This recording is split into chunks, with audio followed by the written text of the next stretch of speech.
अल्लाह रब्बुल इज़्ज़त के बबरकत नाम से शुरू, जो रहमान और रहीम होने के साथ साथ खालिक, मालिक और राज़िक भी है। मैं हूं शेफ नाजिद और आप देख रहे हैं आपका अपना यूट्यूब चैनल सीक्रेट साहब बाबू फूड। प्यारे दोस्तों, अल्लाह रब्बुल इज़्ज़त आपकी जान माल, कारोबार और रिस्क में ढेर सारी नेमतें और बरकतें अता फरमाए और अल्लाह रब्बुल इज़्ज़त तमाम मुसीबतों और परेशानियों से दूर रखे। प्यारे दोस्तों, आज मैं लेकर आया हूँ आपके लिए स्पेशल तारा मीरा आलू साग बनाने की रेसिपी, जिसे आप भी अपने घर में कम इंग्रेडिएंट्स के साथ बनाकर लुत्फानंदोज हो सकते हैं। प्यारे दोस्तों, रेसिपी बहुत आसान और सिंपल है और बहुत ही मजेदार बनती है। रेसिपी स्टार्ट करने से पहले जो दोस्त चैनल पर नए हैं या आपने अभी तक चैनल को सब्सक्राइब नहीं किया, चैनल को सब्सक्राइब कर लें, साथ ही साथ बेल वाले आइकॉन को प्रेस कर दें ताकि फ्यूचर में आने वाली तमाम रेसिपीज को नोटिफिकेशन आपको बर वक्त मिलते रहे। तो आइए स्पेशल तारा मीरा आलू साग बनाने की रेसिपी बनाना शुरू करते हैं।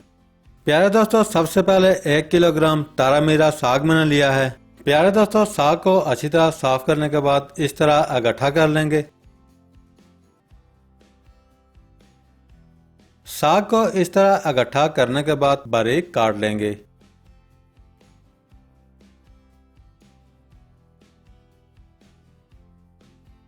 सारा साग इस तरह काट करके रेडी कर लेंगे।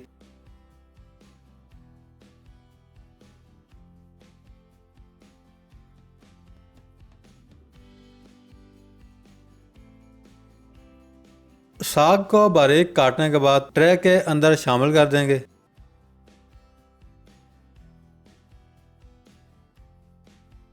कटे हुए साग को 1 से 2 दफा मजीद वॉश कर लेंगे।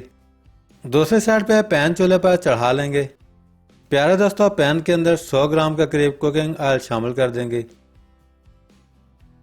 कुकिंग ऑयल गर्म होते ही एक छोटे साइज का प्याज बारीक काटकर पैन के अंदर शामिल कर देंगे। प्याज को चमचे की मदद से मिक्स करेंगे और हल्का सा ब्राउन कर लेंगे। प्याज हल्का सा ब्राउन होते ही 1.5 टेबल स्पून लहसुन का पेस्ट बना लिया है शामिल कर देंगे।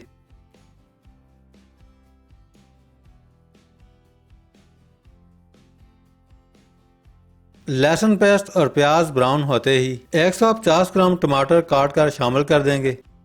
चमचा चलाकर मिक्स करेंगे और टमाटर को अच्छी तरह मेल्ट कर लेंगे।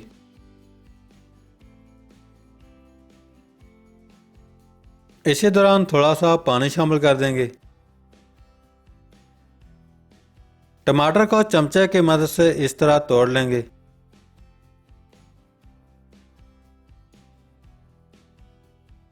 प्यारे दोस्तों, अल्लाह आपका भला करे। टमाटर मेल्ट होते ही 1/2 टेबल स्पून नमक शामिल कर देंगे।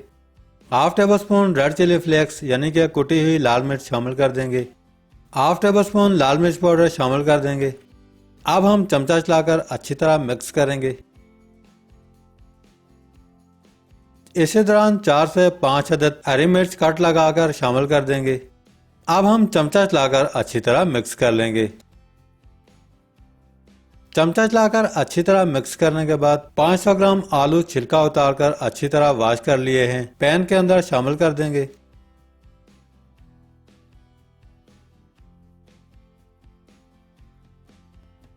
आलू शामिल करने के बाद 2 से 3 मिनट बुनाई करने के बाद थोड़ा सा पानी शामिल कर देंगे। पानी शामिल करके चमचा चलाकर मिक्स करेंगे और ढक्कन से कवर कर देंगे।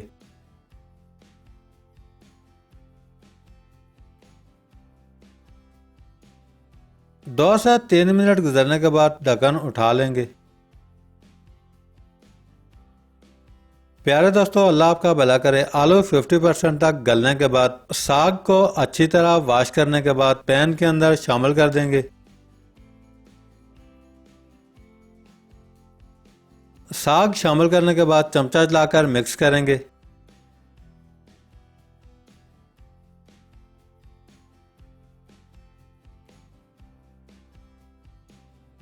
अच्छी तरह मिक्स करने के बाद थोड़ी देर के लिए ढक्कन से कवर करेंगे। 3 से 4 मिनट गुजरने के बाद ढक्कन उठा लेंगे। प्यारे दोस्तों, अल्लाह आपका भला करे। साग के अंदर से पानी रिलीज हो चुका है। अब हम साग के अंदर मौजूद पानी को अच्छी तरह ड्राई करेंगे।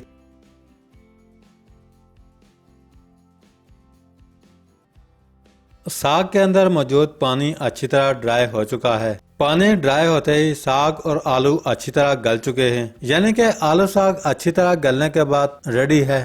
प्यारे दोस्तों, अब आप तैयार किया हुआ आलू साग चूल्हे से उतार कर गर्मा गर्म सर्व कर सकते हैं।